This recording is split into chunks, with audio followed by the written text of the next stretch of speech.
Assalomu alaykum qadrdonlar. Sizlarga bu darvozalarimizni ko'rsatayin, yangilik darvozalarimizni. Ishlanish jarayonlarini mana taroq darvozalarimiz. Taroq darvozalarimiz. Qon shturkalar, shpakilovkalarni choklariga berib, akkuratni qilib ishlash jarayonlari. Bu orqa ko'rinishi, bu ham taroq darvozamiz, orqa ko'rinishi.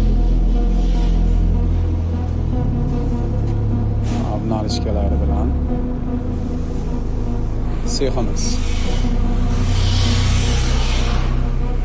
Bu yoqda mana bu yon taraf darvozamiz. Shunga bo'lgan. Bu yon taraf darvozamiz. Taraf darvozamizda abnalichka holati. Chornisi. Bu yoqda yana bir darvozalarimiz bor.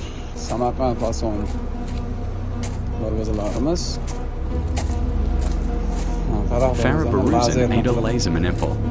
Tepa tomondan havo aylanib turishga. Samarqand fason darvozalarimiz. 3 qavatli varianti. Shumzasi qilingan, stiklavatalari solingan. Bu taroq darvozamiz, mayda taroq deydi bu darvozamizni. Ichlariga stiklavatalarni hamma joylariga qo'yiladi. Mana ko'rishlaring mumkin. Svarkalarni ichidan qilganmiz. Shtobi defekt bo'lib qolmasligi uchun.